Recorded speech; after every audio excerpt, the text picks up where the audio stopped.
Hiiragi Kirai was able to build this in a cave with a box of scraps! Hey everybody, SpiralingMinty here, and today we're gonna be reviewing the Vocaloid album Scrap Farm by Vocaloid producer Hiiragi Kirai. This is their second full-length album, which was released on January 25th, 2023, 3 years after the release of their first album, Hateful. Hiiragi Kirai has been making Vocaloid songs since 2019, meaning they have released 2 full-length albums in the span of 6 years. I found out about Hiiragi Kirai during that time, I would say around 2022, after the release of their first album. I first discovered them from singers on YouTube covering their songs, with most of them being Boca della Verda and Lovka. This would lead to me discovering more of their work, like songs they have produced for them and other artists. Since then, I've been following their work as I was so intrigued by their style of music, as well as admiring their use of the vocal synth Flower, which I praised in a previous video. I stayed alert for their new releases till eventually they released their second album, Scrap Farm, which contains some of the singles they have released prior, along with a few album exclusive tracks. All that made the album consist of 19 tracks, with the total runtime being 56 minutes. Just like in their first album, they continue using Flower for the songs here as well, especially since Flower is the vocaloid that they primarily use, besides a few exceptions. But anyways, as someone who admires Hiiragi Kirai's work, I thought it would be nice to go over this album, track by track, and give my honest thoughts and feelings about them and this album as a whole, because I got a lot to say. Before we get to the songs, I would like to go over the album cover first, because that's the first thing that intrigued me about this album. Like, where do I even begin? I guess the first thing I set my sights on is this creepy looking creature that's grinning at me, and they're holding what looks like a rake. I can't tell if this is someone wearing a creepy helmet or a robot. I wonder if that rake is used to clean up this rusty looking basement with these things hanging in the background. What the heck are these things? Seraphins? Why are they being bleached? And I gotta know what's up with these big bird statues lined up on the sides. At least that's what I assumed at first, but I think they might be robots. They look like something out of Metroid. Well, whatever they are, one of them looks like their head is turning to the right, and I think the one in the back of the cover is bending down to these scraps round up in front of them in these long tubs. I assume they are feeding off from them. Looking at this all together, it reminds me of a chicken farm. Yeah, you know, those farms where the chickens are caged up and they could poke their heads out to bend down and eat the chicken feed from the feeders. I bet that was the intention. Even the art on the CD gives me more context to think that might be the case, with the eggs and the chopped up meat that I presume are from these robot chickens. This is a pretty creepy yet interesting looking album cover. This eye-catching and ambiguous looking illustration was provided by the artist Ryevieww. I wonder what they were thinking while working on this, or is this what Hiiragi Kirai wanted? In any case, it's definitely a lot more intriguing than Hateful's album cover. I think you could see why this album is called Scrap Farm when it has an illustration like this. But does this have any correlation to the songs in this album as well? Well, let's move on from the album cover and get into what this album has in store. Starting off the album is the first track, called Hourglass. The song starts off with low piano notes being played, which starts to give me this sinister and haunting feeling within the song. The rest of the song is played in a slow tempo, making it feel like a slow burn to get us slowly invested for what is yet to come, which is pretty considerate. The haunting feeling still lingers on throughout the song, making you feel uneasy. And what especially makes it so unnerving is the limited amount of instruments here. It makes it sound like something is about to creep up on you. And then the chorus comes in with the loud horns. But it's only for a brief moment, and then it goes back to being mellow. Like it's just a reminder to keep you on your toes. Overall, the song sounds good, but it doesn't really build up to anything. It mostly keeps the same tone throughout the song, which I know is probably the intention, but makes it sound like something you hear in some cult ritual. But I still think it's good. But I think what really gives the song its edge is Flower's vocals. The raspiness of her voice really works well with this kind of song, as well as the switch between a low and high voice, or both at the same time. The feeling I get from her voice is this haunting, slightly excruciating vibe, which really makes the song more engaging. There's also a lot of vocal layering happening throughout the song, mostly in the chorus, which really amplifies the eeriness. I also really like the echo effect on Flower's voice, because it makes it sound like it's being performed live on a stage. Wouldn't that be nice? Flower on a live stage. Actually, no, that wouldn't be nice. I might get a migraine.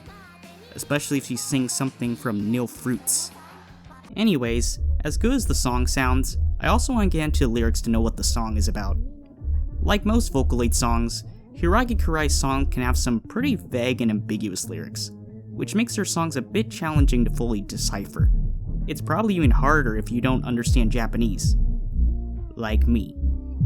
Where are the subtitles? But I'll try to decipher the songs to the best of my abilities, while using translations. Starting off with the first verse, we get this line.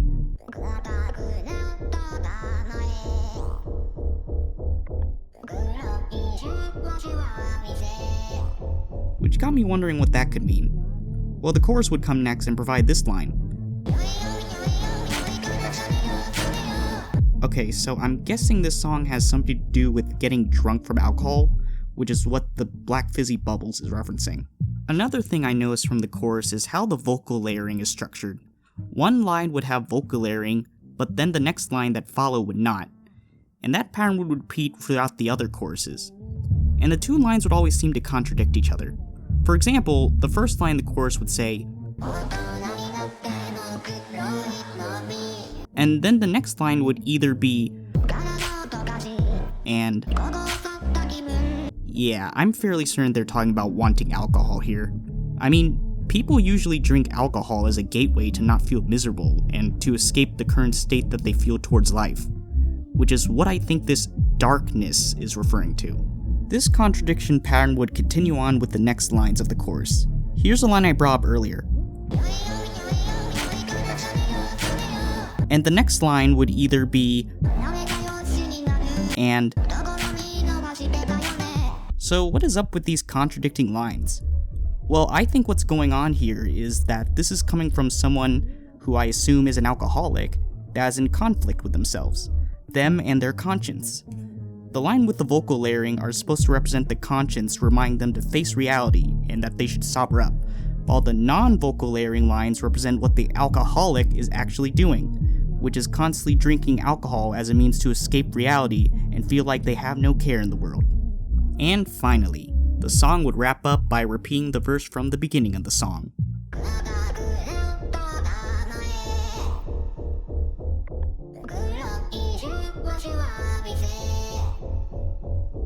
It's like going back to where you started in a cycle. You end up going through it all over again. And again. All this goes back to the name of the song, Hourglass. At first, I thought the name was referencing how limited life is, and that alcohol is a way to slowly lead to your death if you constantly keep drinking it. But then I got another idea on what it could mean. It's a bit of a stretch, but hear me out. You know how when you drink a bottle of beer, the liquid from the bottle goes down your throat and then into the stomach? Well, that process kind of resembles how an hourglass works, where the sand in the top bulb goes down the narrow hole and then into the bottom bulb. And like how you flip the hourglass around to start the timer again, you drink another bottle of beer to get drunk again. So I think the name Hourglass is supposed to represent the feeling of being stuck in a constant loop of getting drunk and sobering up, like how you constantly flip an hourglass to start the time again and again. That, combined with the music, makes it seem like this song as a whole is about relapsing. Going back to being an alcoholic is something that just slowly creeps up on you when you least expect it. And then BAM! You're back to drinking your sorrows away. Well, I sure got a lot more than I expected from the first track. I'd say this is already off to a great start. So let's see what else is next. And now we move on to our next track, Loveka, which is Japanese for frilled shark. Wait, what? Well, actually, in Japanese, the song is called Rabuka, which is what translates to frilled shark, and sounds similar to Is It Love in Japanese, which is also pronounced Rabuka.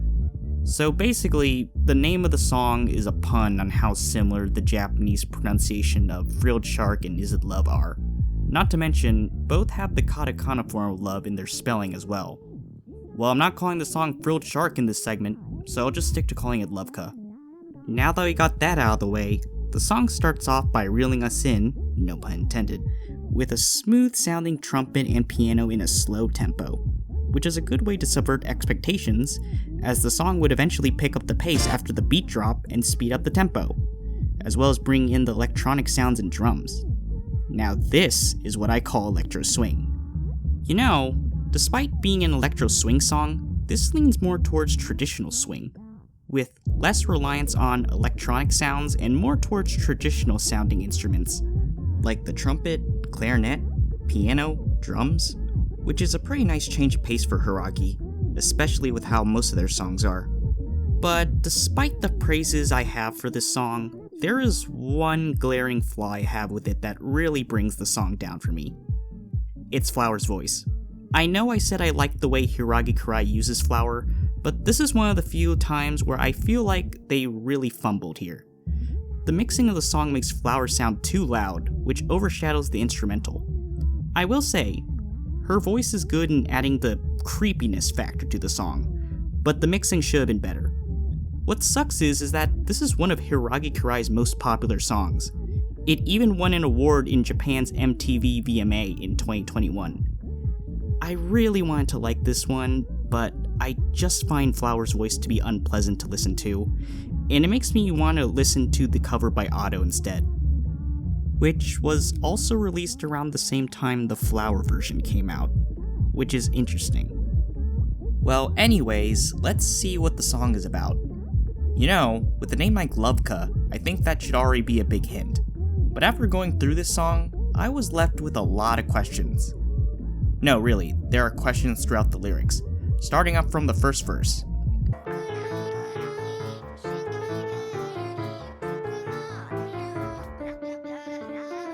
Okay, so this person is questioning if the veil they're engulfed in is love. I assume the veil represents being in a relationship. Though something tells me that they don't love this relationship, because they would say this.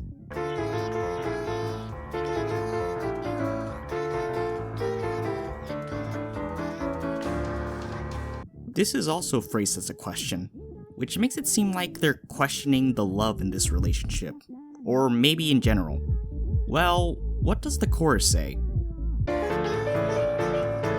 Okay, a sweet love you sounds nice. That doesn't sound bad.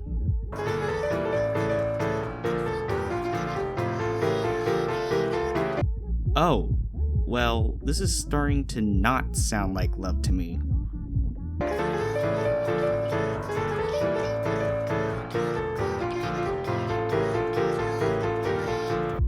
Yeah, they are definitely not experiencing love here. Well, that would explain the questions. This sounds to me like a toxic relationship that they want to get away from. At least, I think that's the case. Because the line I want to go back to is the sweet love you line, because that's the outlier for me. Why would that be one of the things they question in a relationship, while it's amongst other things that are obviously negative traits, like bugs, lies, and rotting love? Not to mention, they say they want to keep a distance, so they obviously know to stay away from it. Are they questioning why a toxic relationship would have good traits as well or something? Or could it be that they're confusing a sweet love you as a negative trait? If that's the case, I think the questions are supposed to be them either questioning their first relationship experience, or questioning why the relationship isn't like what they described. I know that might sound confusing, but the contradiction questions are leading me to those possibilities. Besides the questions, another thing I noticed is Loveka, or should I say frilled shark, is mentioned many times throughout the lyrics. But the specific part I want to focus on is when it's said in the pre-chorus.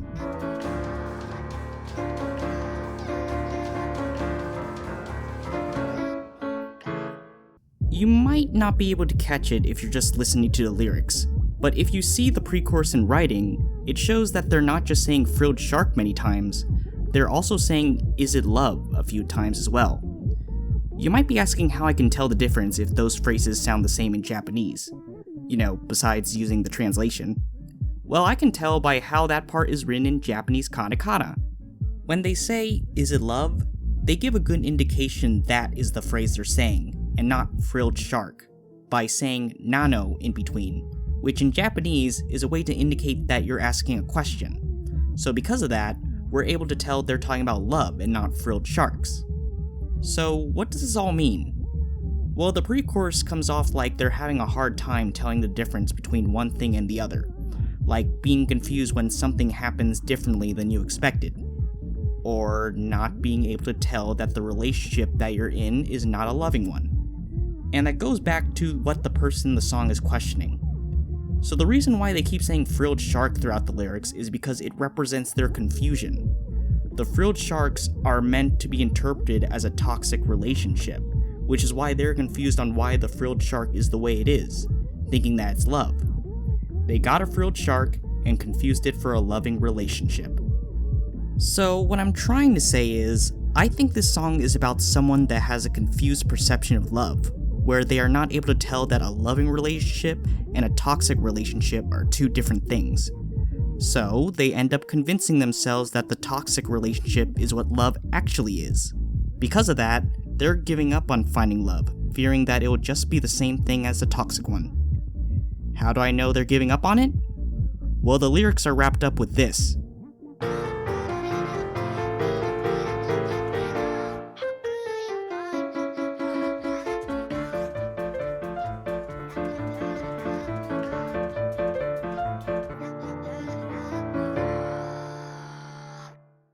So not only do they not want to be in another relationship anymore, they have come to embrace the belief that the negative traits of a toxic relationship is what love is all about. All that goes back to the big hint that was right in front of us this whole time, the name of the song, Loveka, which is Japanese for frilled shark. So it's not just a pun, it's the truth. Love is actually a frilled shark. You've forgotten what I told you a long time ago. One of the painful truths of comedy. You always take shots from folks who just don't get the joke.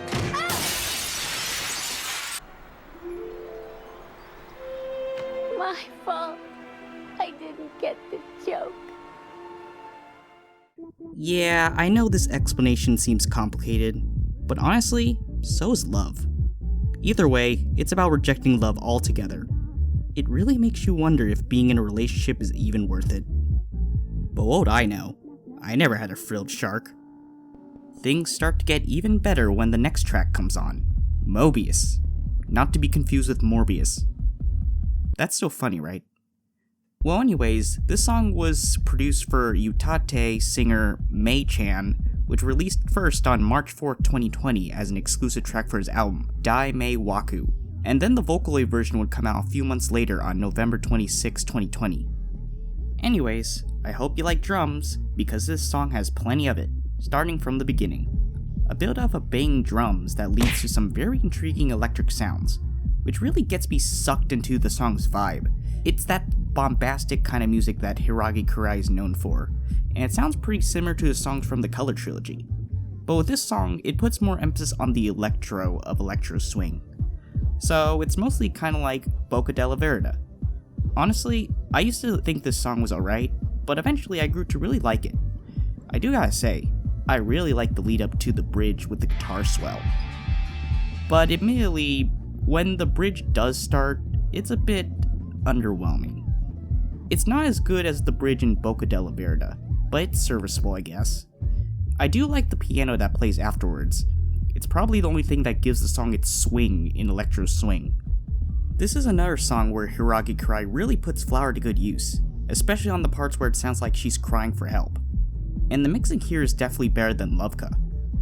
This is also another one of Hiiragi Kirai's most popular songs, and it definitely lives up to the reputation. It's just all in all a great sounding song, definitely one of my most favorites. As for the meaning of the song, it might seem pretty straightforward to some of you, but I still found myself confused about certain things. What I was able to gather is it seems to be about someone who's married to an abusive partner, and instead of just leaving, they just tolerate it. Oh, so it's another song about a toxic relationship. But this time, the way they describe it here is a lot more subtle.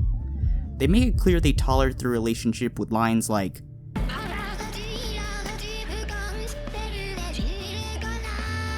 and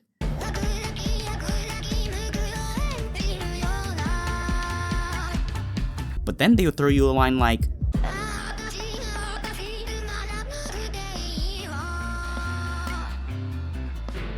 which I don't understand why they would describe an abusive relationship as boring, unless the abuse happens so much that they're just used to it. If that's the case, that is very sad.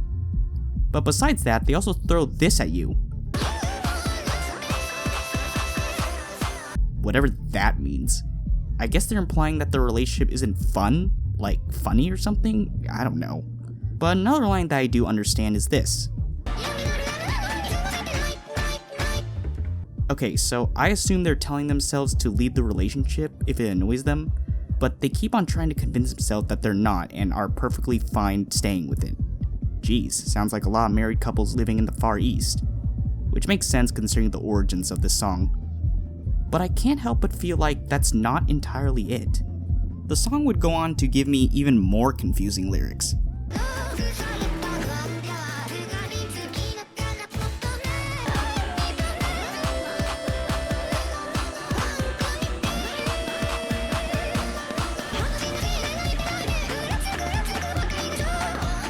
I wonder, is this still about the abusive partner, or is there something else going on?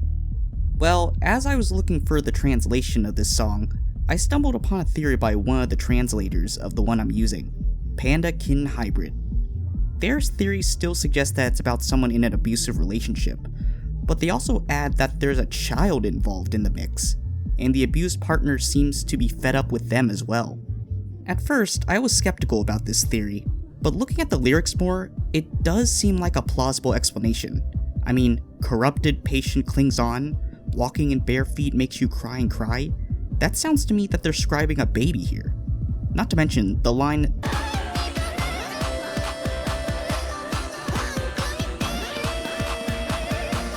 could be referring to the baby living in the house rent-free. Even though that's not entirely true, because parents still have to buy baby stuff, which is expensive. But besides that, their idea helped me in seeing the lyrics in a better perspective, as well as figuring out the context from these lines.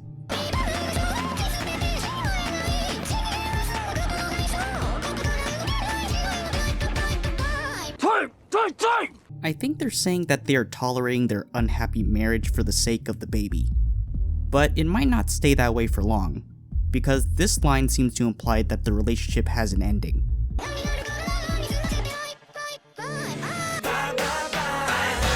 I'm not exactly sure what happened because the lyrics after this are still vague, but I get the feeling that the abused partner eventually snapped. Now as for the reason why the song is called Mobius, well, the word comes from the concept the Mobius strip, which is a one-sided surface that is connected together to make it go around, like it's in a constant loop. Why did the chicken cross the Mobius strip? To get to the same side. Bazinga! So, going by what we know, the name Mobius is meant to describe the relationship that the person is going through. A one-sided relationship where they constantly go through the same routine and it always repeats because they never get out of it. At least, not yet. Well, you can see why most couples these days don't want kids. The next track is called Greeting, which is the first album exclusive track on this list. Well, it was, until eventually an official music video was released months later on August 4th, 2023. But let's just pretend it's still an album exclusive. Well anyways, I really like how this one sounds. It sounds a lot more triumphant and dramatic compared to the previous tracks. Like, I can imagine something like this played in an orchestra. Hiiragi Kirai style music usually leans more towards electro swing and rock, but this one sounds a lot more symphonic. I hear an electric guitar, but I also hear a xylophone and flute playing in the song, which really gives the song more of that symphonic flair.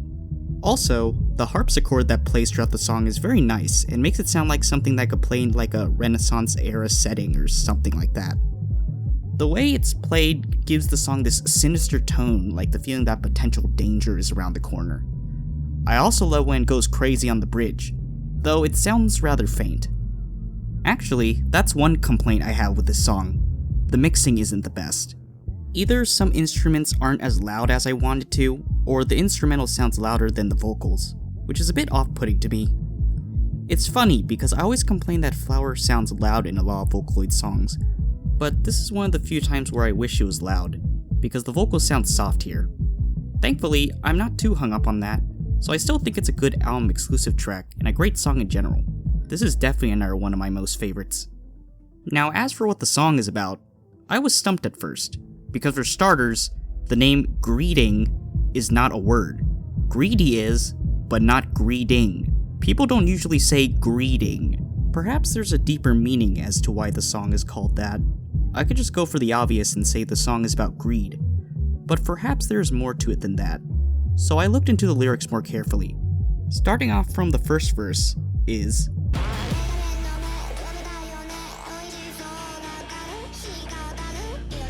I guess this is describing something that is bad and irresistible that consuming it could lead to you becoming worse.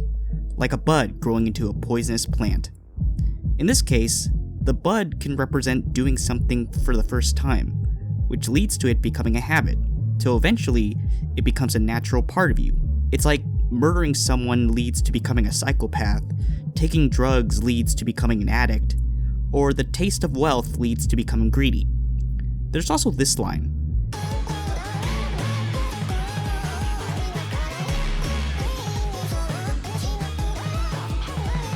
It comes off like doing this for the greater good doesn't change the fact that it's still a bad thing, and eventually you'll never want to stop doing it, so you should have never succumbed to this bud in the first place.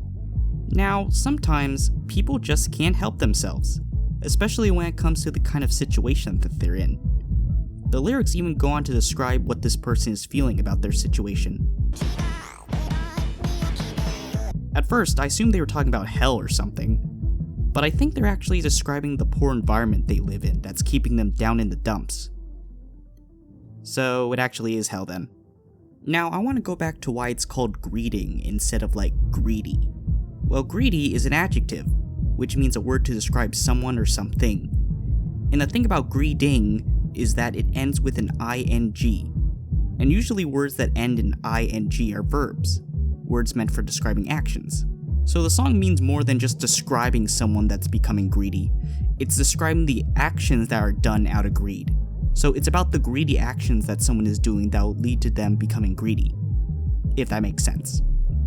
I mean, even the way greeting is used in the lyrics makes it seem like it's being used as a verb, while also describing how the action affects them as they keep doing it.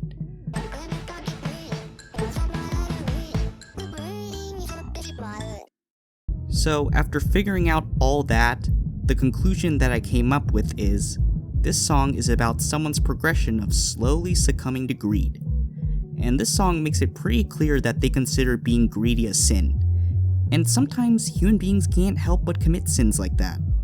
Because of how irresistible it can be, doing those actions prevents us from becoming a better person, even if it does make your situation better. If this is what the song is trying to convey, then that sure is a pretty cynical message. It isn't sad, insane, or scary. It's just giving us the hard truth of reality. Oh well, at least the song's catchy. I sure hope this song doesn't become an addiction. Now, the next song is... Oh, hold on, someone's at the door. Yeah, what do you want? Wait, what are you doing with that? Wait, no! Stop! Don't do it! Ah! Whew, that was a close one. Sorry about that. Now, what I was going to say was, the next song is called Galleria. The song starts off with this haunting horror-like build-up in the beginning, which has already got me intrigued, until it shortly shifts into an electric guitar playing, along with beats and clapping, which is something I didn't expect. But man, does it leave a good first impression. The song just started, and I'm already immersed by what I'm listening to. I noticed that as the song progresses, the more the sound and vibe slowly shifts from simple and mellow to becoming more triumphant and theatrical. especially when the chorus starts. It catches you off guard because it feels like it's a different song for a moment, but it's the kind of thing that really kept me engaged while listening. When it gets to the bridge, that's when the vibe starts getting very different. It starts off like how it usually sounds, but then shifts to sounding like it's embracing the horror-like beginning of the song more. But there's also an emotional mix of fear and misery. And when it's followed by the last chorus, it feels like everything in the song is coming together. This is the moment in the song that really stands out to me, because I freaking love it. Another thing I want to point out is how the song wraps up. It sounds like the beginning with the guitar, but the beat isn't as energetic and there's no clapping sounds. Like, the life and energy of the song was just sucked out. Now it feels hollow and gloomy. And then the song ends. Wow. What a way to end a song. I didn't even get to the vocals yet. This is probably Flower at her best.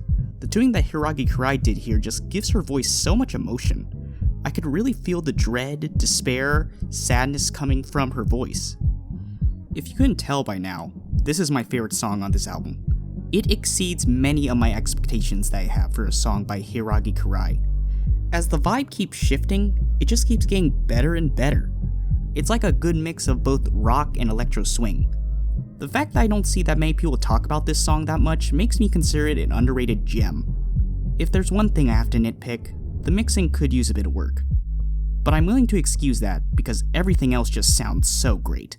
The tuning is great, the instrumental is spectacular, and I find the narrative in the song to be engaging. It just has everything that makes Hiiragi Kirai's songs sound so good, all compact into this one song. Speaking of the narrative, let's get into that. The meaning of the song is pretty simple and straightforward. It's about someone who had a lot of high expectations for where they wanted their relationship with their partner to go. But it just didn't work out and all came crumbling down. Pretty simple stuff. It goes back to the theme I've been seeing often from the previous tracks, which is love! Though, if you pay close attention to the lyrics, you can really see how deep and tragic their situation is. I'm pretty sure you can tell if you watched the music video already, but I want to judge the song by itself. In the second verse, it mentions this.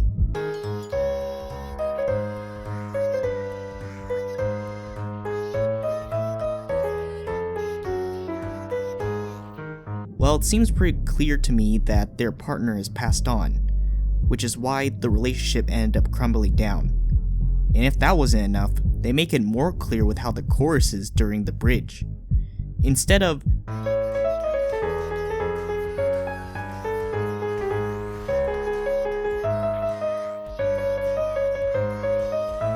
the new variation now says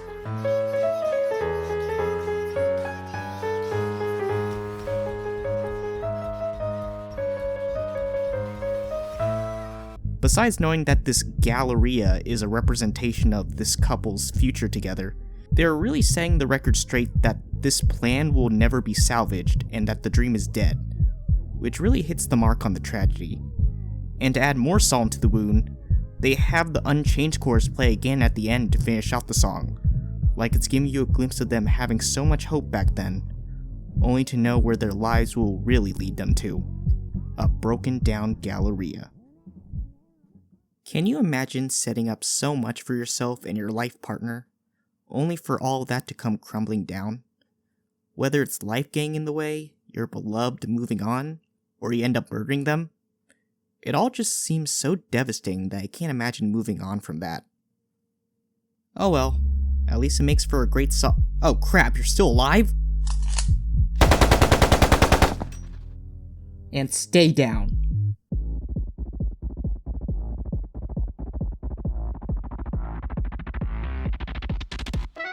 Now this next track is an interesting one. It's another album exclusive, and it's called Troy. And I'm pretty sure they're not talking about the one from High School Musical. The beginning of the song already caught my attention because it kind of sounds like hearing club music from a distance. And when the clarinet comes in, that's when the song starts to get really good. It's another electro swing song, but unlike Hiiragi Kirai's other songs, it's less bombastic and more chill, while still having rhythm to it. I really like the sound of the tuba, and I like it even more when it comes more present in the second verse. The vibe of the song sounds like when you're getting down to business, if that makes sense. After hearing it more and more, I can't help but hear the background and be reminded of the sound of a horse galloping. It sounds similar to that, but techno. Now as for why it's called Troy, I think it's referring to the city of Troy, which was an ancient city that was conquered by the Greeks. One of the key events to make that happen was the Trojan horse, which was a big wooden horse that the Greeks hid in to trick the Trojans, the inhabitants of Troy, to bring them into the city unknowingly, making them think it was an offering to the gods. And well, let's just say, that was the biggest and last mistake they would ever make in their lives. Knowing this makes me think the techno horse running sound was a deliberate choice for the song. Very creative input, Hiiragi. Knowing what the name of the song is referring to, it made me more curious on what the song is about. Unfortunately, I couldn't find a proper translation of the lyrics to this song anywhere, so the best I can do is use DeepL. So please excuse the possible inaccuracies. I'll also be doing this for other tracks without proper translations. Anyways, I think the song might be about constantly getting easily tricked, or always underestimating things. Or if we go by the constant themes I've been getting from this album so far, it's likely about constantly being lied to or gaslit in a toxic relationship. It even says in this song, which tells me this is a common occurrence, which definitely adds to the tragedy. And the person in the song definitely has some self-awareness of the situation that they are in, and talks about how they don't like being easily tricked.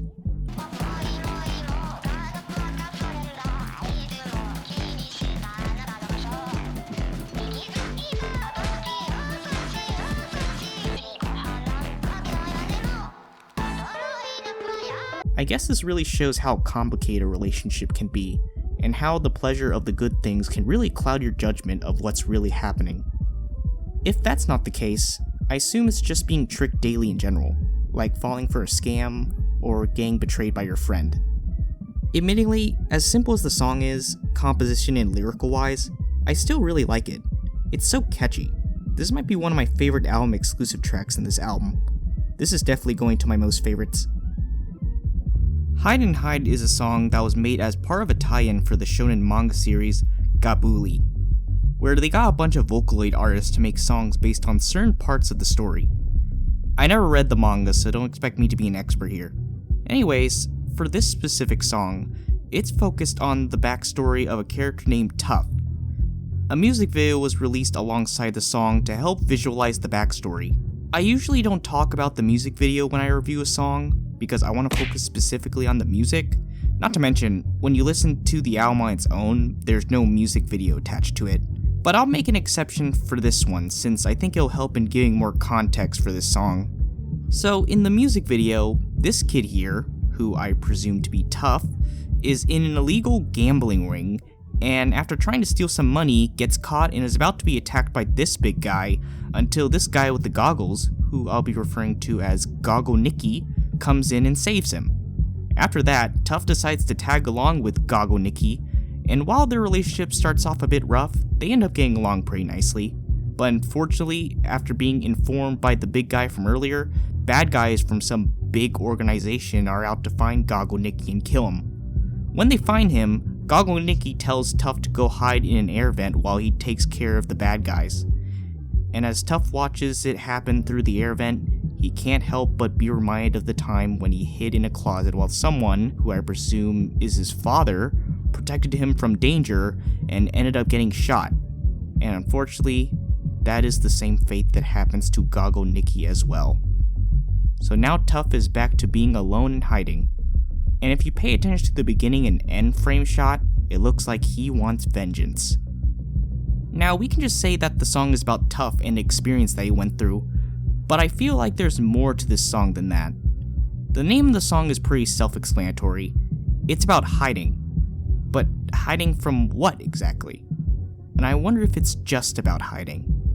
During the song, I got confused by this line.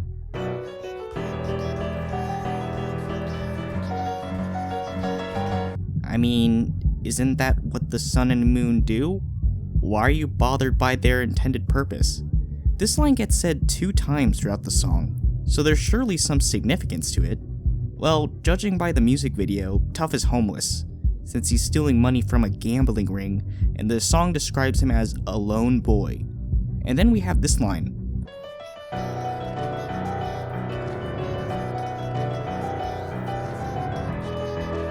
Which I assume is subtly describing how the lower class are always treated like trash, which prevents them from achieving their dreams.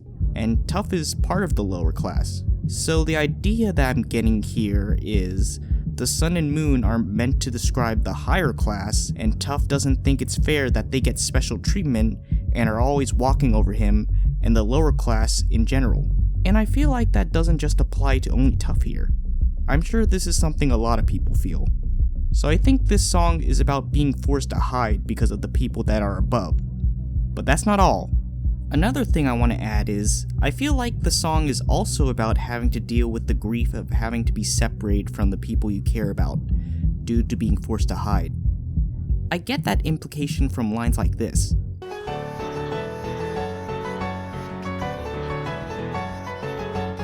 And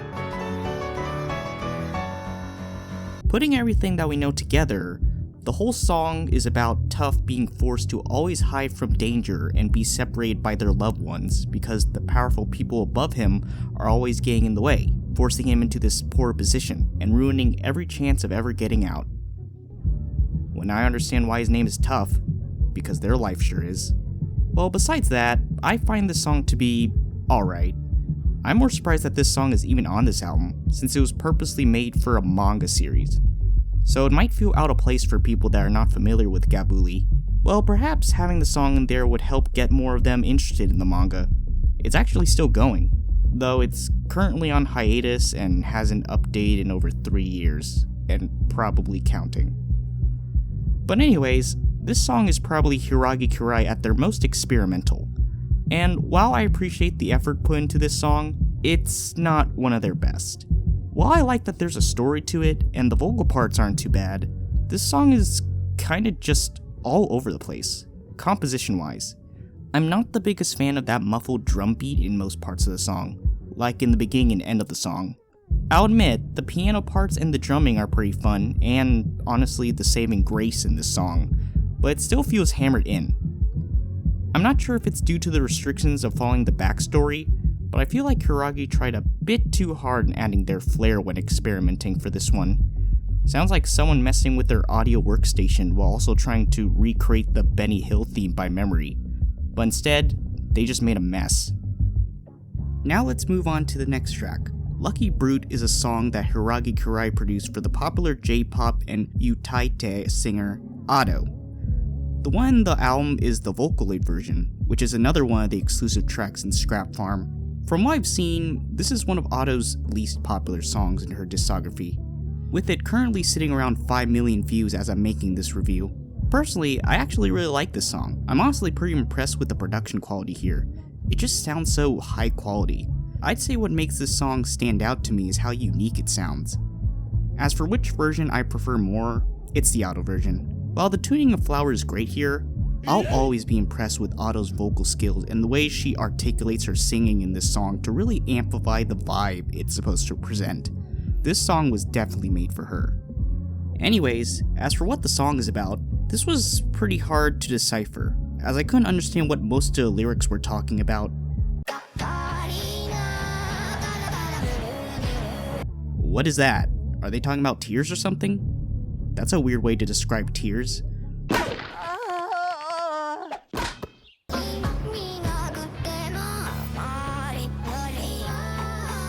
Okay, so I guess the person we're following is a girl then?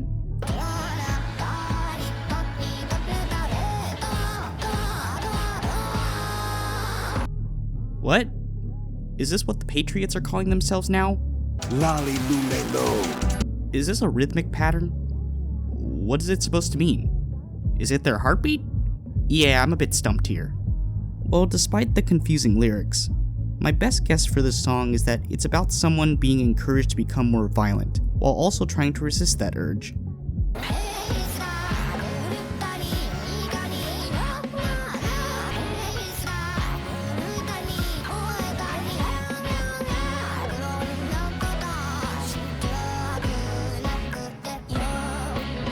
as the song goes on, this is still being pestered to become violent by this other person, who I assume is either their inner demons or this girly that was mentioned earlier, and even going as far as to give them words of encouragement on how they should do it.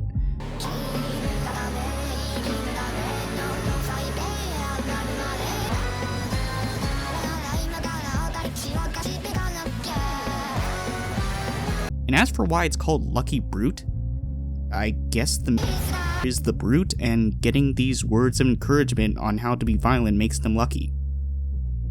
Now this next track sure sounds different than usual. With Flower Bed, Hiiragi Kirai decided to lean more towards rock than the usual electro swing, and honestly, I love it. I really love it, and I find it to be another underrated gem, especially with how well Flower works in rock songs. There's also a vocal version that was released alongside the Vocaloid version, which is sung by Utaite singer Saira. Now the downsides I have with this song is that I wish it was longer, and the lyrics are a lot more vague this time, so there's not a lot for me to work with to figure out what this song is supposed to be about, but I'll try my best to decipher it. At first, I assumed the song was about losing your virginity and getting someone pregnant, which is why the song is called Flower Bed, because it's like planting a seed in a bed of soil. But after looking more deeply at the lyrics, I think the flower bed is supposed to represent a relationship. More specifically, an unstable one. Really? Another one? Why are there so many songs about bad relationships, Hiiragi? Ugh, whatever. Anyways, the song follows someone that is in love with their partner. They say things like,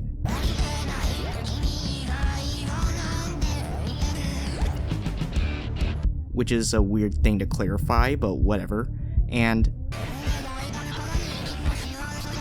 But for some reason, they also say lines that make it seem like they hate this feeling towards their partner.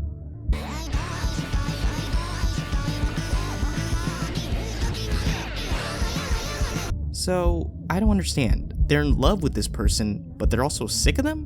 What is this guy, bipolar? They also say, so I assume that they can't really handle love or being in a relationship as well. They even say,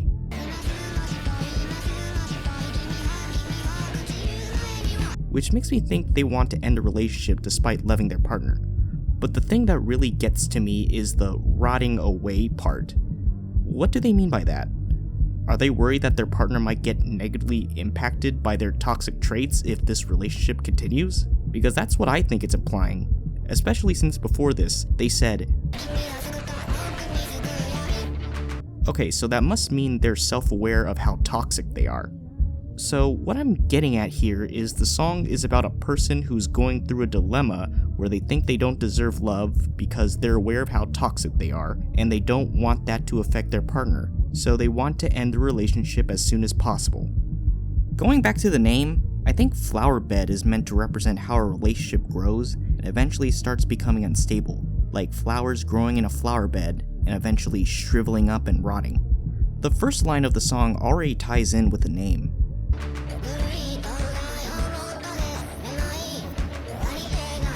We can assume the lamp is referring to sunlight, which is one of the things to help flowers grow. So when a flower doesn't get enough sunlight, they end up dying. To connect it back to relationships, the lamp makes the relationship appear as happy and dazzling. But without the lamp, the relationship loses its momentum in being stable. And like a flower without sunlight, it will eventually turn rotten. Now, true therapy is something that I think a lot of people need. Oh, and I guess it's the name of the song as well. This is another form of a rock song, but that's not the only noteworthy thing about it. This song just has many things to it that really left an impact on me. I love the use of phone button sounds for the melody of this song, which really gives the song memorability. I find it to be a creative choice, and it's already got my attention on this song. Though that's probably because the button sounds are a bit too loud, which kinda gives me a bit of a migraine the more I listen to it, and it also kinda overshadows most of the instrumental. But I guess it does help in amplifying the vibe the song is conveying, like hearing noises in a dark, empty room. Another thing that I like is how the song gradually sounds more intense as it goes on, kinda like Galleria. The humming in the background gradually becomes louder, which slowly builds up the intensity of the song's vibe, which really gives me this feeling of uneasiness, and yet I still like it. And another thing I want to praise is how much Flower is utilized and incorporated into this song. I like her singing along with the melody and the vocal layering in this song, as well as also providing background vocals later in the song. I think it really amplifies the eerie nature of the song and really shows how skilled Hiiragi Kirai is when using Flower and vocal synths in general. Trying to figure out what this song is about was kind of hard, especially with most of the lyrics being just... And I will admit, it's a catchy tune, but it's not exactly helping me here. You know, Flower says so many times in this song that I wonder if it even has any meaning anymore. Well, let's just disregard that and see more of the other lyrics. Despite being mostly confused, I was able to come up to a certain conclusion by the bits and pieces I was able to figure out. Now, most people have already caught on that the song has something to do with phone addiction, or just being obsessed with using the internet in general. While I can definitely see that, I think there's more to it. I think it's about the certain side effects that come from becoming too attached from the internet, like constantly falling for lies on the internet. You really think someone would do that? Just go on the internet and tell lies? And believing they're true, or pretending they're true, spreading those lies even further, or being so stuck in your own bubble that you forget about the world outside of the internet. I also notice a pattern in the lyrics where whenever a line is said again, it is slightly modified a bit, which I think is supposed to imply that certain circumstances in this situation have gradually changed. For example, in the first verse, it starts with the line, but when the line comes in again, the second verse, it instead says, which I think is implying that trying to find what is true is hard. It gets harder as time passes. Another example I want to point out is in the chorus. In the chorus, it has this line, and that line is maintained when the chorus comes the second time, but when it comes a third time, it instead says, What makes this significant is, I think it adds more context as to what this person's intention is. When it says expose everything, I think it's supposed to mean share everything that you find on the internet to other people, like fake articles, rumors, gossip, rage bait, etc. People are keen to share things that they want other people to know about, and with how easy it is to share online, stuff like misinformation are able to spread rapidly to many people. And the more people that know about it and believe it, the more the public just accepts it as the truth. One last thing I want to point out about the chorus is the last line.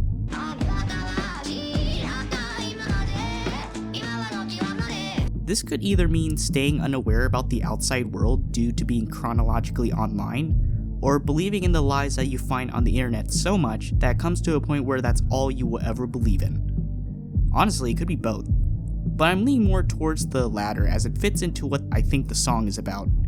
This line also changes in the third chorus, so instead of saying until the final moment at the end, it now says,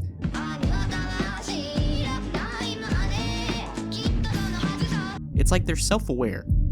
What I'm implying here is that this whole time, this person has been purposefully spreading misinformation to make other people think it is true. It doesn't matter whether that information is true or not, because as long as gullible people keep eating it up, that is what is going to help it become more true. And that is the wish that they want. And if you doubt that this person is doing this on purpose, well, the last line of the chorus appears again at the end of the song. But now it says,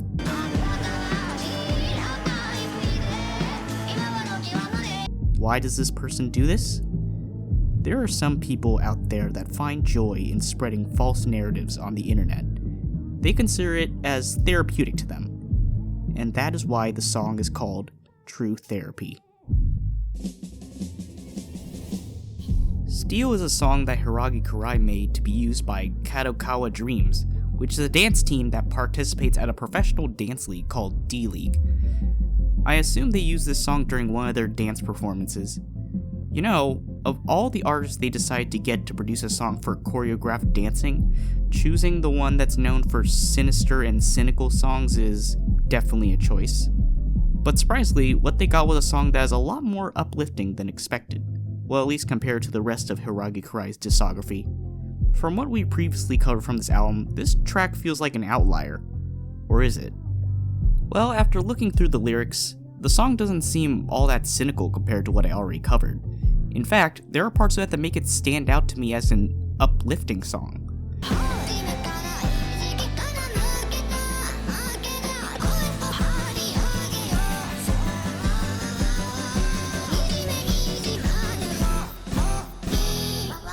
Not gonna lie, I'm surprised. After going through so many cynical songs, getting anything that sounds remotely like words of encouragement makes me wonder if Hiiragi Kirai even wrote this. Perhaps they actually wanted to produce an uplifting song for once, or the executive producer, Keita Tanaka, forced their hand on this song. Though, I can imagine that they thought making a dance group dance to a sad song would probably not be appropriate. Either way, while the different approach is appreciated, this uplifting vibe combined with Hiiragi Kirai's tuning of Flower still gives the song this unsettling feeling that something just isn't right. Also, the thing that really confuses me is the song was made specifically for Kadokawa Dreams to dance to, but when I listen to it, I really can't imagine actually choreographing dances to this song. I mean, I give the dance team credit for somehow making it work, even though this is a lot of movement for a rather mellow song. But yeah, I really can't see myself dancing to this song. Kinda sounds more like a slightly chipper marching band song. What makes me more disappointed is, I think Hiiragi Kirai is capable of making a good dance song, but for some reason, when given the opportunity, this is the best they can give. Like, where's the energy I heard from songs like Loveka or Lucky Brute? Because those songs would work better for dance choreography than this song. Overall, this song is alright, but there's just other songs I would prefer listening to over this one. After an uplifting dance song, we come back to our regular programming with another album exclusive track, Metron. With this song, I can't help but kinda get a country vibe from it, which is a genre that I didn't expect Hiiragi Kirai to dip their toes into. Well, this album is called Scrap Farm, so I guess it's fitting to have a country sounding track in it. Honestly, this one took a few listens to grab me and reel me in, especially since, like with Steel, this also sticks out like a sore thumb. It sounds a lot more like a ballad, which is something I didn't expect from Hiiragi Kirai. I guess after so many bombastic tracks, it's nice to take a break from that and have a track that's calm and mellow-toned to soothe to, but Flower's voice is not what I would call soothing. Well, besides that, I think it's an alright song. I can imagine Johnny Cash making a cover of the song, if he was able to sing in Japanese. Oh, and was alive as well. While I would rather listen to other tracks over this isn't bad, and I wouldn't mind if this played randomly in a shuffle. I really like the guitar in this song. I also like the guitar riff that's in the middle of the song. That's honestly one of the highlights to me. Hiiragi Kirai once again showing their interest in rock. Now as for what the song is about, I want to first know what a metron is. Well, from what I've read, it's a repeating section of 3 to 6 syllables of a poetic verse. The word was used by Greeks back in the ancient times. They used it to describe a measure of something. So that would make this the second song in this album to reference something from ancient Greek history. First was Troy, now Metron. I wonder if there's some correlation here. Or maybe Hiiragi Kirai is just a big fan of ancient Greece. I don't know. As for what the song is about, well, it seems to be straightforward and also vague at the same time. From what I can gather, it's about someone trying to find an answer to a situation, and they seem to be figuring it out with someone else, who is insistent that the situation can't be solved. What is the situation? I don't know, they don't explicitly say. There are also mentions of jealousy and being forgetful, which, knowing that, it honestly just makes me more confused about this song. The best guess I could come up with is, the situation in question is about someone trying to get back together with their ex-partner. But the ex-partner has moved on and found someone else. So when the song says, they're either saying this towards their ex that moved on or their new partner. As for why the song constantly repeats the line,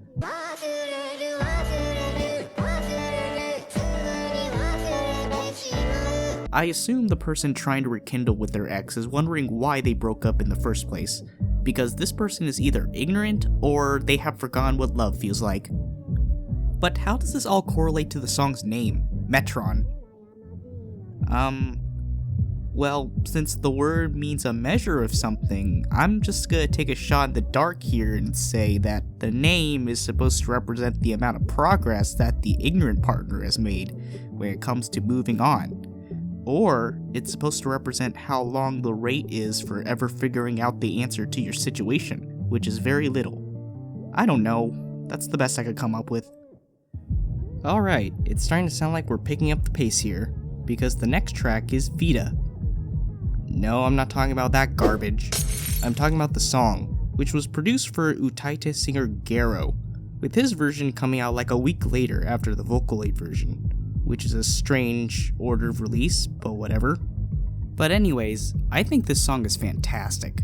This is another song where Hiiragi Kirai is at their best.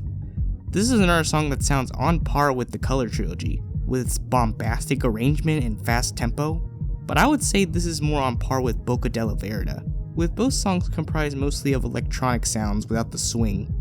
But wouldn't it be shocking if I said I like Vita more than Boca della Verda?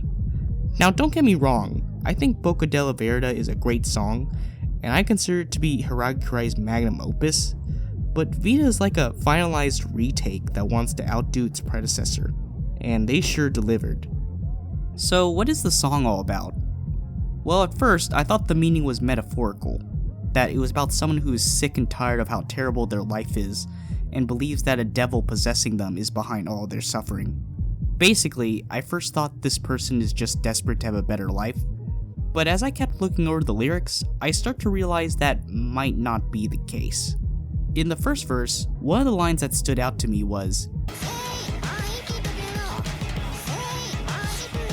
which got me confused, because that contradicts the lines that came before, the ones about living life to the fullest and not wanting to deal with pain and suffering. But as the song kept going, I would encounter more lines like this.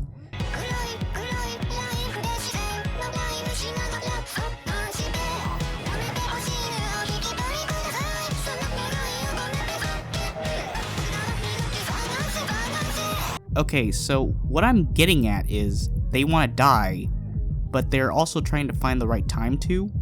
There's also this line in the chorus.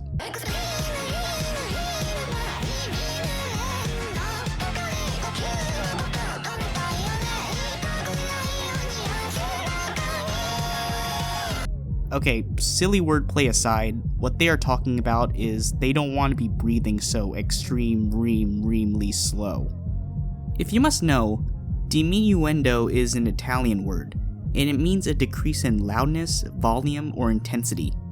And this word is usually used in the context of music. But in the context of the song, they're talking about the intensity of their breathing. So, do they want to breathe at a fast pace instead, or do they not want to keep breathing at all? Because I don't know anybody who would want to experience an anxiety attack. Well, we also get these lines.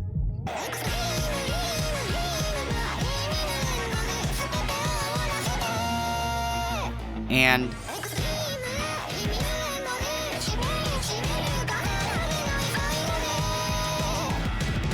yeah, I'm pretty sure they're describing death.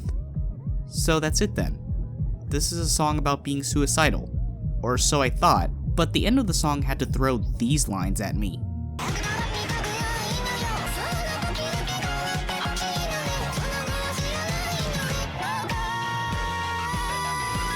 Okay, this person can't seem to make up their mind. So not only do they not want to be dead, they also want someone to replace them at the moment they do die? So what, like a body swap at the last minute, or having someone else in their shoes? Do you actually want a devil to possess you? Is that why you keep saying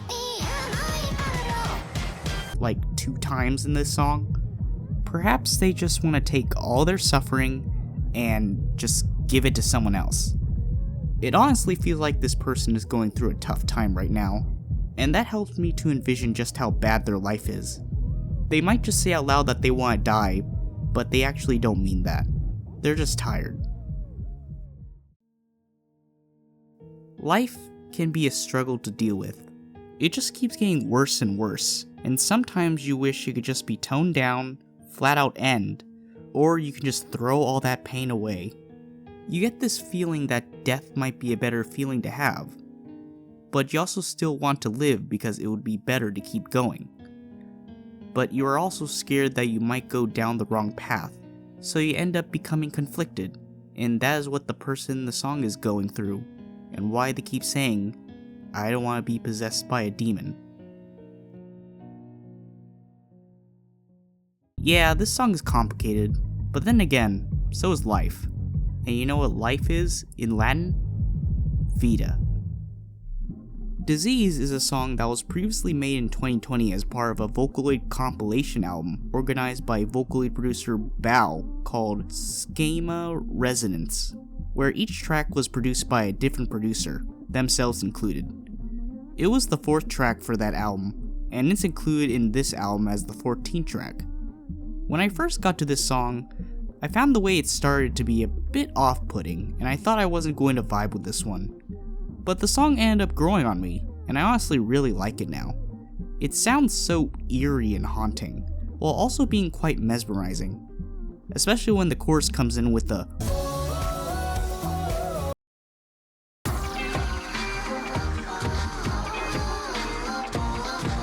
I really like that part, and I can't help but get that part stuck in my head. It's like that part just keeps haunting me. Now as for the lyrics, it's a lot more straightforward this time. Perhaps too straightforward. But after having a hard time trying to decipher many of the previous tracks, I shouldn't complain too much. If only this song wasn't such a downer. It seems to be about someone that has self-hatred for themselves because of supposedly bad actions they have done and feels extreme regret about it. They would constantly say things like,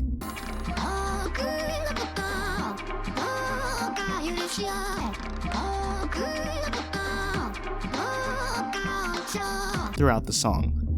And they also say,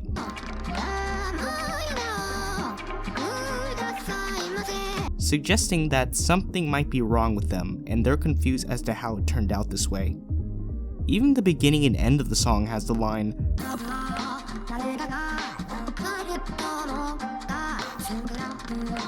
suggesting that they weren't always like this. Speaking of scrap, I can't help but feel like this is the song that inspired the name and concept for this album. Because of the mentions of scrap in this song, it makes me wonder if there's some correlation here. Some other lines that I think are noteworthy are,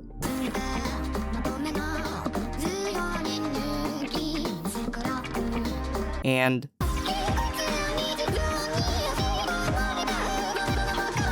well, if the translation is correct, it looks like we got an explanation as to what a scrap farm is. It's life. So far, this seems to be the only song that has some correlation to the name of the album, and it's a song that was made back in 2020, while this album came out in 2023. Did Hiiragi Kirai have this album planned for a long time? If so, that is interesting. But anyways, they're basically calling themselves scrap metal with a sickness. But you know what else you can do with a scrap? You can fix it up into something new. The idea that this person wants forgiveness tells me that they want to change for the better, and that's usually the first step to improving yourself, knowing what you're doing is wrong. But the sad thing is, not everyone is willing to do that. That's why there's so many scraps in the world, because they're not willing to be fixed or no one wants to fix them. But what does that have to do with the name? Disease. Well, you gotta think for a moment. Do people become who they are because of contracting a disease? Or they always had that disease since birth?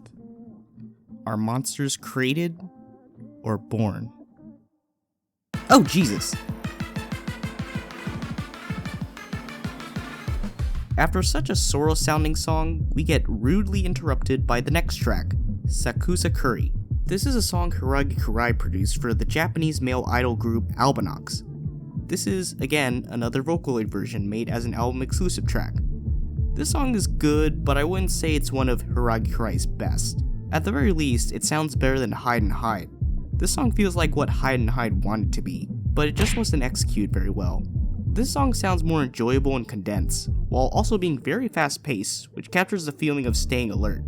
I do have to admit though, when I first started listening to this track, I couldn't help but be reminded of a previous song that Hiiragi Kirai produced, All Fools by Kon.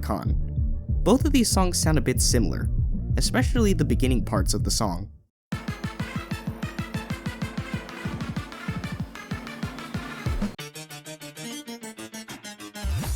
Really, the big difference is that in All Fools, they locked the fuck in.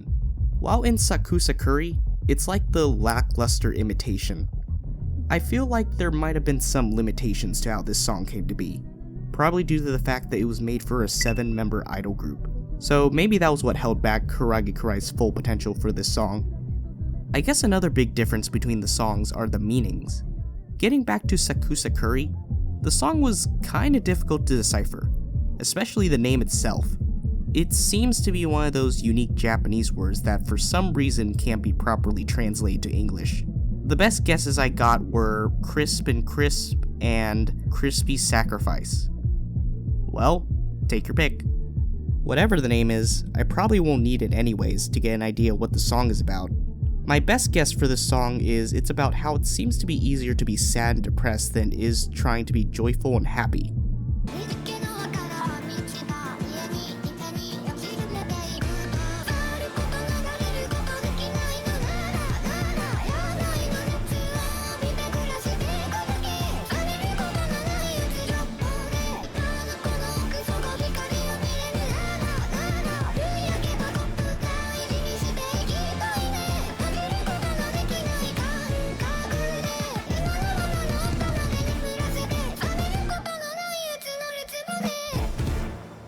What I'm speculating is kind of a stretch, but what I'm getting here is, despite how hard you try to achieve your dreams and gain some sort of fulfillment, you still come back to being depressed and sad, because that is something that has always been with you. So it's a feeling that seems effortless to achieve.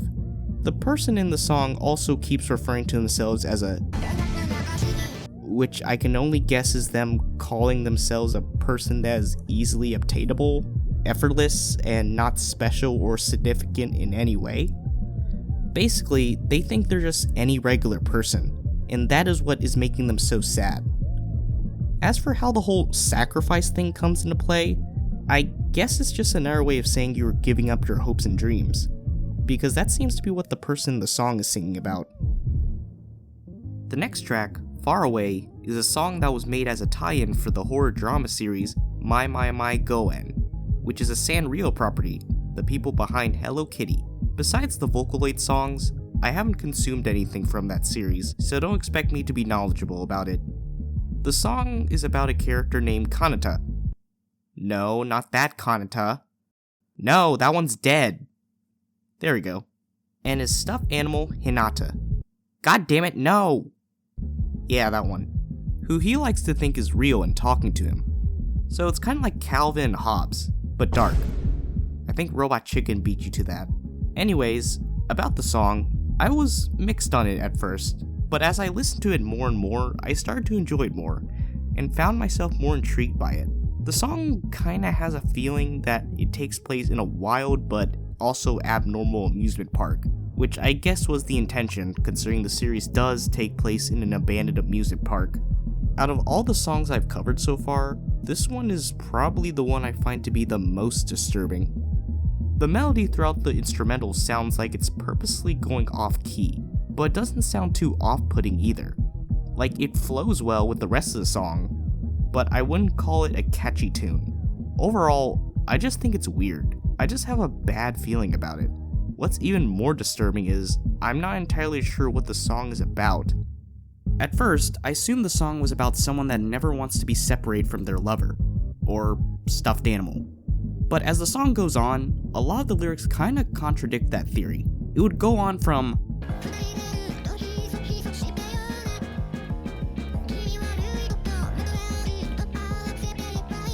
to something like,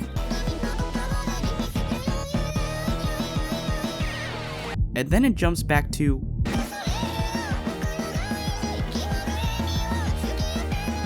and then back to,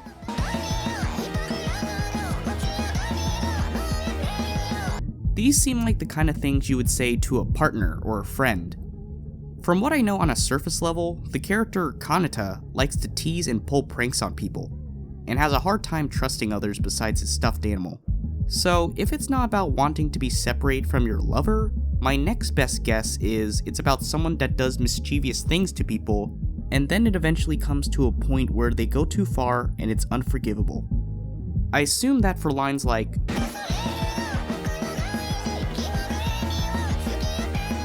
and they aren't saying this to someone else. They are saying it towards themselves, as well as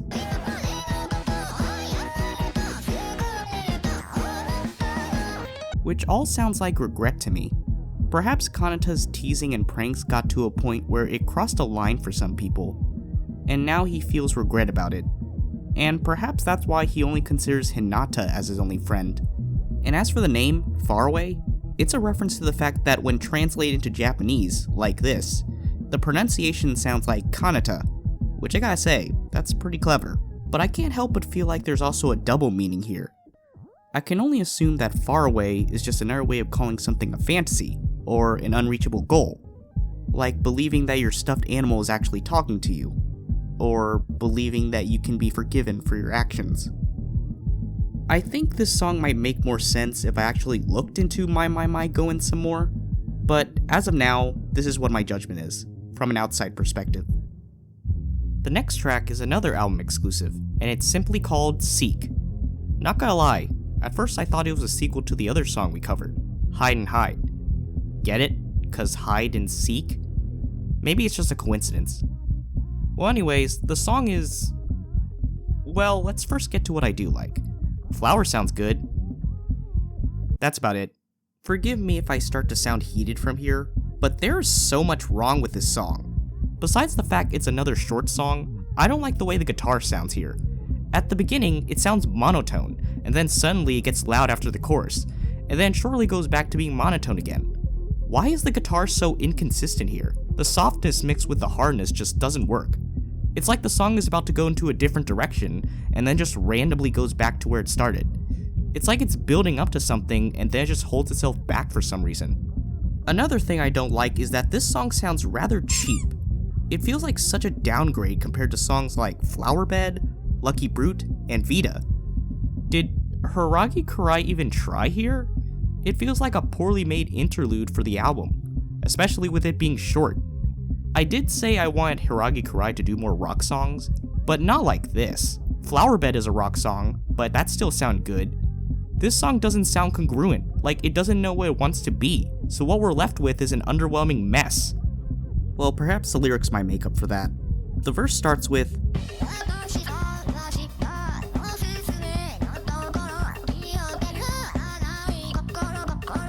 okay, so I'm guessing they're searching for a simple life that's uneventful, assuming that a heart represents a life.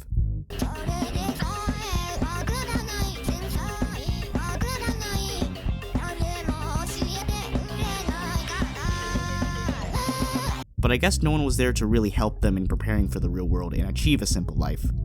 I know that feeling. So what are they gonna do? What? What the heck is a post-death hack? And why are they crying about it? At least that's what the translation is giving me. Is it like a computer hack? Are they talking about Horcruxes? Remnant? Or cooking meth? Is this one of those Japanese songs that only had the Japanese language in mind? Because it just sounds weird when translated to English. The rest of the chorus doesn't help me either. So are they talking about bad memories they cried over? How is that relevant to this post-death hack? So it's something that can't be found then? Is it reincarnation? Inheritance? Ghost hacking? A top position at a company? Give me something instead of being so vague. The second verse better have something I can understand.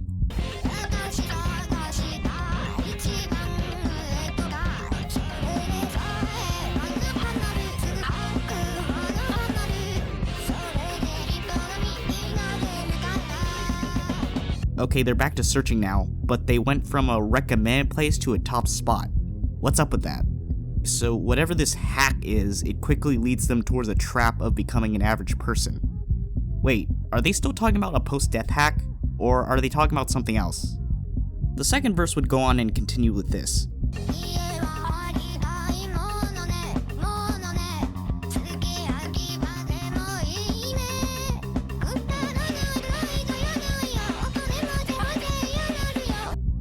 Are they still talking about the quick hack?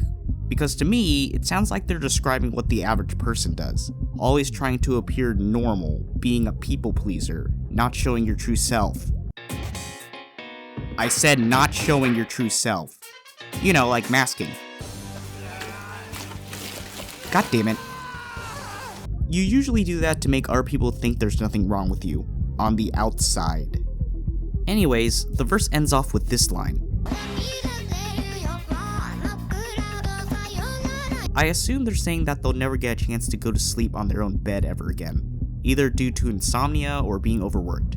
They could also be talking about the exhaustion from all the masking they do a lot. Not gonna lie, this is one of the parts I do like in the lyrics, and the heart doesn't seek the bizarre line, because of how subtle and nuanced they are. I just wish it was in a better song, not to mention in a better verse, because the lines prior to this aren't so great at being subtle. I mean, come on, later it mixes, explodes, makes me sick. Like, are they even trying? It probably sounds better in Japanese, but in English, it's coming off a bit too blatant. Might as well write a song called I'm So Sad, So Very, Very Sad. Also, again, nothing about gives me a clue on what a post-death hack is, but I guess there's some explanation for the crying. After that, we get the chorus again, but some lines are replaced with and. I'm guessing they went from laughing at bad memories to wanting to curse them. So the hack they are seeking for is wanting to erase bad memories then? How does that correlate to everything else in the song? The rest of the song would go on to repeat the first verse and the two choruses again. Kinda like Hourglass. Actually no, it's nothing like that, because that song still gave me a clear picture on what it was trying to convey. But this song, it barely expands on what it is conveying. And when it does, it's either too vague, too on the nose, or it really doesn't add more to the narrative, leaving you sitting there wondering, what the hell am I listening to? Well, if you couldn't tell already, even the lyrics aren't helping in changing my mind on this song. Even if it's because of the translator for making it sloppy, I still managed to understand the decent translations I got from the other songs like Disease and Metron, so it feels like this is all the song has to offer me. It barely gives you enough to paint a good picture to really grasp what it's talking about. They just throw bits and pieces to you, expecting you to put it all together. Granted, you could say the same for most of Hiiragi Kirai's other songs, but they still had some leads to go by to connect the dots and reach towards some conclusions. What I got from this song was, life is hard, I wish it was easier. But I'm still uncertain if that's really it. The song just keeps throwing many curveballs. It takes your mind towards many different directions, when they should be building up in one direction.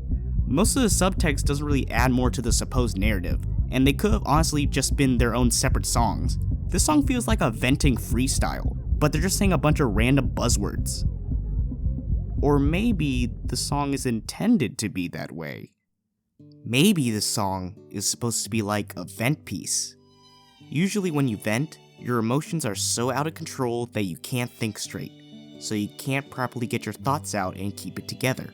Maybe this song is supposed to represent someone that has snapped and is just blabbing out whatever out of anger and sadness, which is why it sounds so unorganized and all over the place. This song is meant to capture what it feels like to have a midlife crisis. Or maybe the song just sucks. Maybe it makes more sense in Japanese, but I'm not holding my breath on that, because as of now, this is another one of my least favorite songs on this album. I'm willing to excuse the fact that the lyrics aren't that great, but since the instrumental sounds cheaply made, it makes the song as a whole seem like a rushed job. This sounds like a demo that has yet to be finished. So far, this is the only track that I find to be the weakest, but at least it's just an album exclusive. I'd skip this one and seek a better song. Eureka! No, really, that's the name of the song. This is perhaps the jazziest song that Hiiragi Kirai has made, and surprisingly, the most normal sounding song in this album. No fear-inducing or conflicting vibes here. This is something I could actually tap my feet to in a calm manner. Well, for the most part. Instead, the song just makes you feel like you're anxious and on edge, which I guess is still considered a feeling of fear. Either way, I like this song, and I love the clarinet in this one as well. I do wish the song was longer though, because I feel like there was a lot more to offer here. The lyrics in this are pretty interesting. In the song, it seems like someone is having a conversation with someone that they consider wise and logical, and they seem to have a hard time connecting with them, as well as questioning their problematic behavior, like,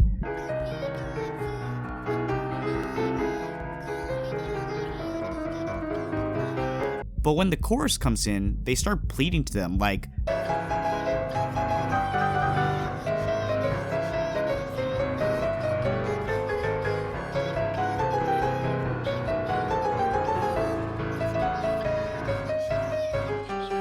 which got me wondering, like, what's with the conflicting dilemma here? Why did they make it about themselves now? Why would you ask for advice from someone like that? Why are you so reliant on this other person in teaching you how to behave? Who are they? Your parent? Doctor? Or yourself? Actually, that would make a lot of sense. There's a lot of back and forth throughout the lyrics, like this person is talking to their self-conscience. On one side, the person is concerned about wanting to be a good person and being less foolish, while on the logical side, that person is wise and logical, and they seem to be concerned about being right, which is what I'm getting at from the last line of the chorus. So it's kinda like that song by Bo Burnham, Left Brain, Right Brain, where two sides of himself, one logical, the other emotional, are arguing with each other. The only difference is, Eureka is less corny and more depressing, as well as being more ambiguous, while Bo Burnham's song is left on a high note. Well, according to my calculations, you're a pussy. Eureka kinda leaves me wondering if there was even a resolution. The second chorus ends with this line. And after that, the bridge of the song comes, which at first sounds similar to the chorus, but we soon learn how different it is. Here, the lyrics are,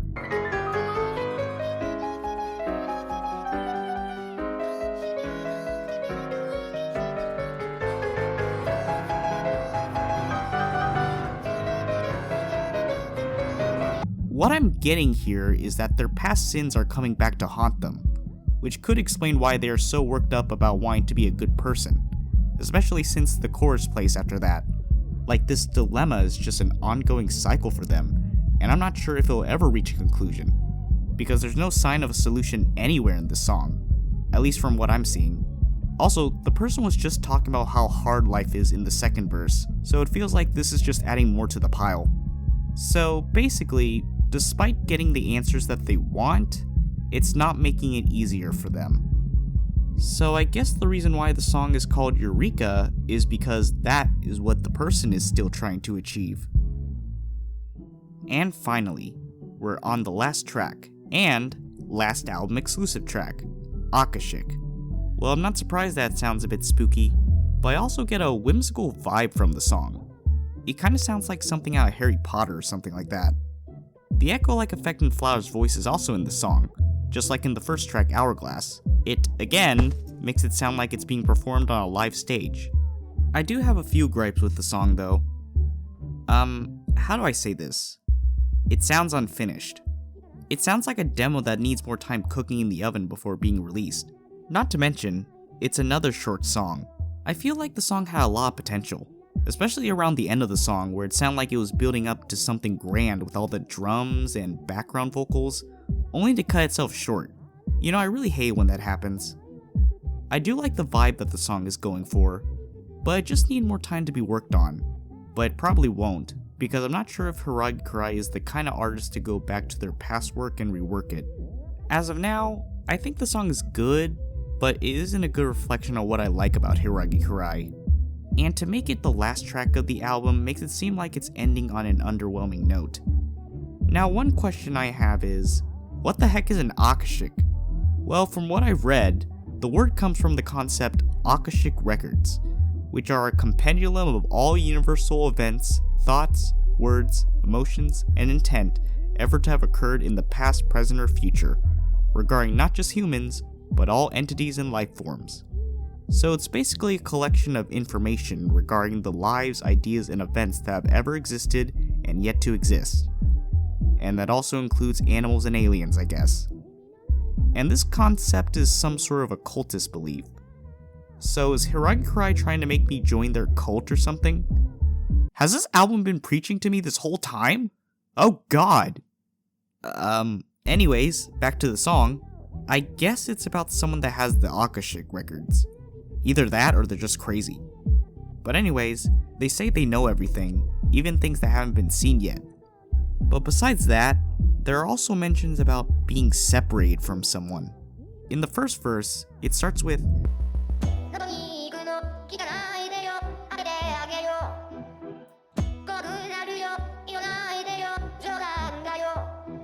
then it ends with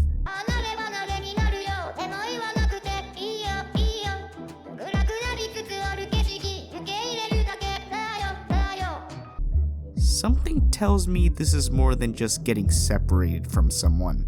I think this is about the person's life coming to an end. I mean, the second verse has this line.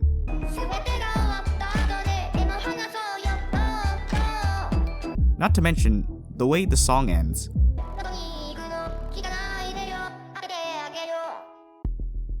It was going to repeat the first chorus, but then it just cuts off. Like someone's suddenly passing away. And if we go back to the fact that the song is about the Akashic records, and knowing about its connections to the occult, I assume this person believes that the afterlife is becoming a part of the Akashic records, and getting to know everything that it has in store. You know how I said that this song feels like it's ending the album on an underwhelming note? Well, maybe that's what it feels like to pass away. And that was Scrap Farm, an album that I'd say really showcases Hiiragi Kirai's growth as a Vocaloid producer by creating many great songs and providing them with great tuning to make Flower almost sound alive, making her feel like an integral part of the music and keeping the song memorable as well. Not to mention being more tolerable to listen to compared to other producers that use Flower. Another thing I want to highlight about the album was the fair amount of variety. Hiiragi is mostly known for electro swing, and when it came to this album, there was a good amount of that in there, but they also diverged from it many times and showed their interest and capability of tackling other music genres like rock, symphony, EDM, country, etc. I think this helps in demonstrating their growth as an artist, as it shows they are open to going further by developing their style, as well as experimenting and innovating upon their craft, so that they can always keep their music interesting. I especially like their directions towards rock, with songs like Galleria and Flowerbed, and I would love to see more of that, or even something better. I do still enjoy the style that they're known for, but sometimes it's good to experiment once in a while, to keep things fresh and exciting. I'd say the songs that had best results from going the extra mile are Galleria, Lucky Brute, True Therapy, and Vita. But of course, being experimental doesn't always lead to good results, like with Hide and Hide, Steal, and Seek for example.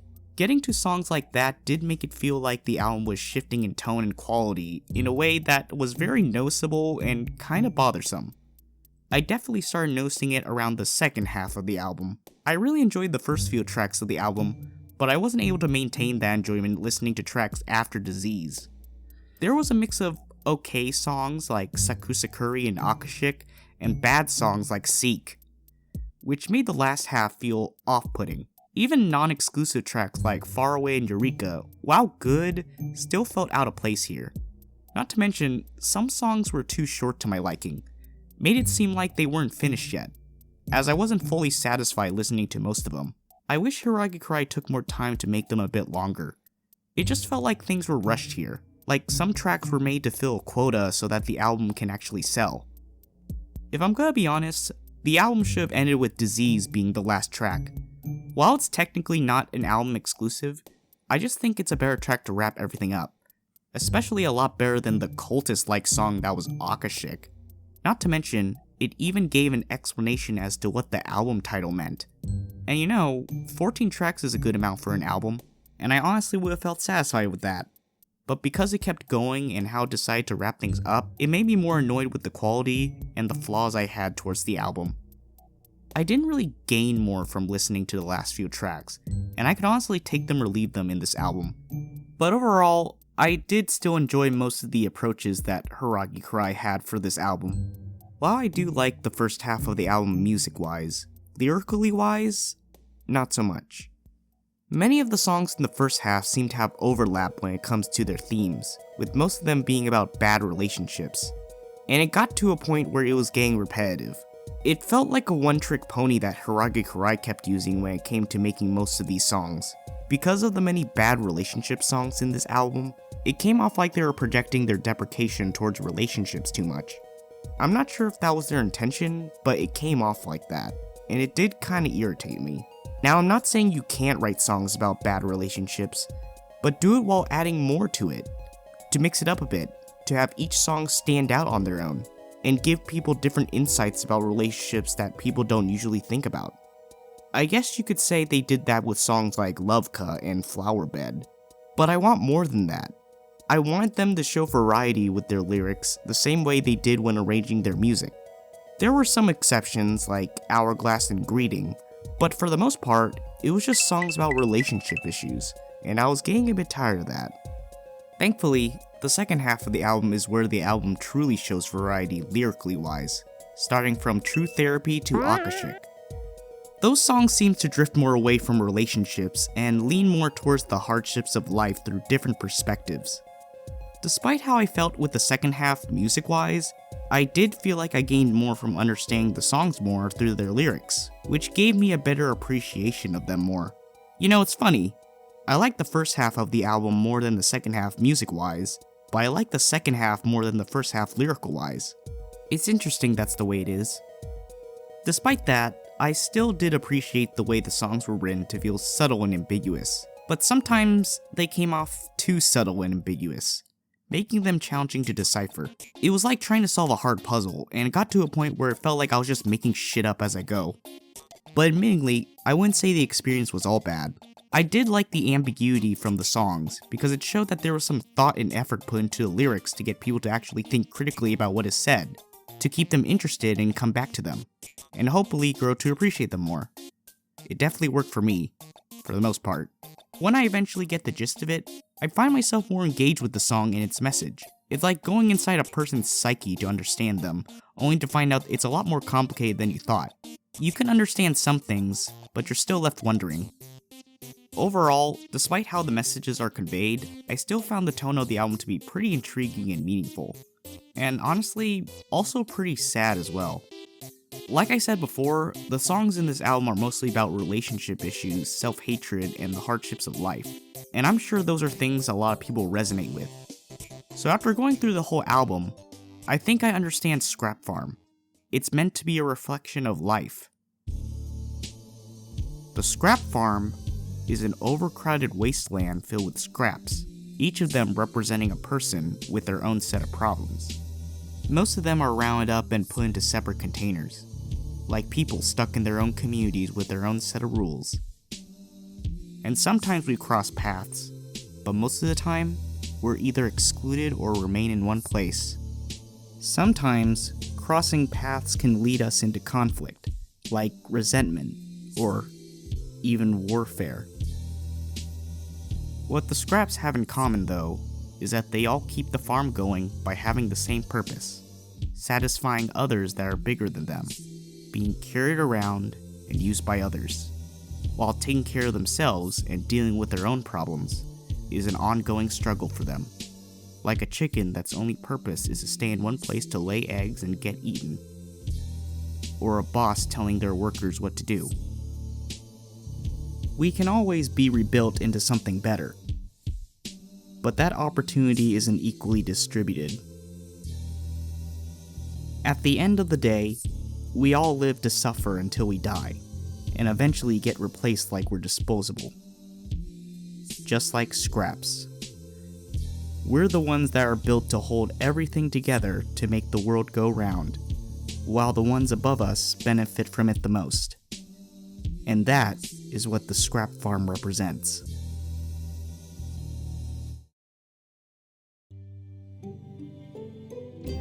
I do have to admit though, after listening to this album, it makes me wonder if Hiiragi Kirai is alright. Because of the direction they decide to take for this album, it just seems like they have a very cynical view on relationships and life in general. So this is like their cry for help. Kinda like Moretu, but the only difference is, Moretu's songs feel like they have a more aggressive and outrageous view on life, while with Hiiragi Kirai's songs, they feel like they view their life as a sad tragedy. As of now, Hiiragi Kirai hasn't been posting as frequently as they used to. They're still involved with some projects here and there, but it's at a minimum, and they seem to be going at a slow pace these days. And you know, perhaps it's better that way, not being too focused on making many sad songs at this moment. It could mean they're more focused on prioritizing their personal life and trying to make things better for themselves. And I think that is something that we should all take from this album. despite how tough life is, you should still try to keep on going and make life better for yourself, so that you don't end up feeling like you have fallen into a ditch, like the people in these songs. So as much as I enjoy Hiiragi Kirai's music, I'm fine with them focusing on what is more important to them, and coming back to making more music when they're ready. Taking the pros and cons into consideration, I am honestly feeling a solid 7. Despite its flaws, this was overall a pretty good album and an enjoyable experience. So, in conclusion, I suddenly have an interest in watching The Odyssey now.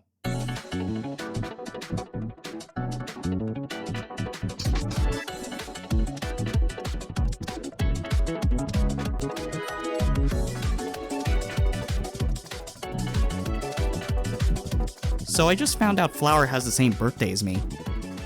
Well, this is awkward.